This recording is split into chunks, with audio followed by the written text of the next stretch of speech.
Wow, ang sarap guys. Ito, anong tawag dito mas sa Tagalog? Hindi ko ginuli. Ini ibig sabihin. Wow, ang sarap naman.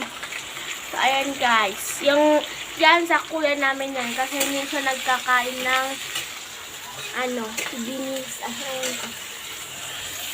Anong tawag na? So, yung amin kasi, iba din yan, guys. Iba din ang amin. No? Yan ang kay kuya.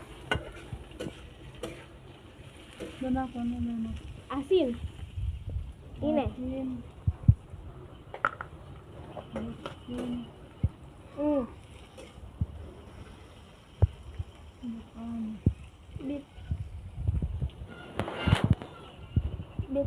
Bitchin.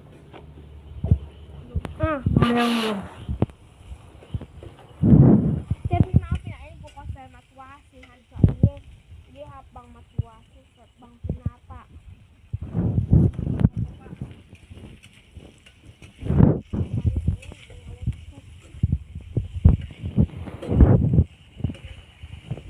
Yan guys, hintayin na lang natin matapos.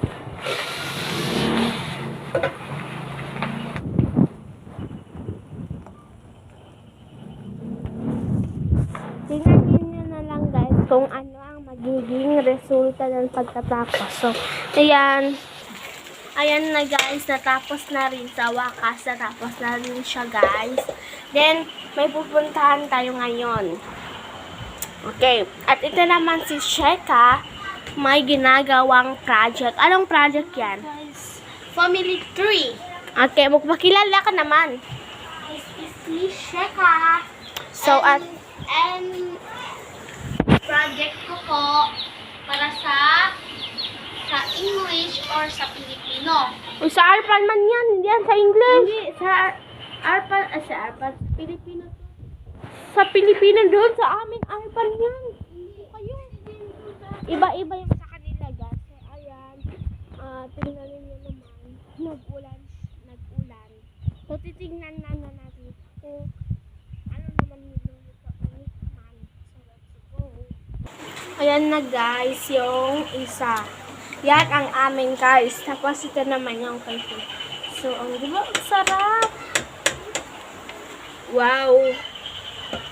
Maggawa rin kayo guys ng ganito para alam niyo kung masarap talaga. Okay, tignan na lang natin. Ayan na guys. So, nalagay na ni Mami ang pinapalagay niya. Ito, mag-testing tayo kung masarap. So, ito lang.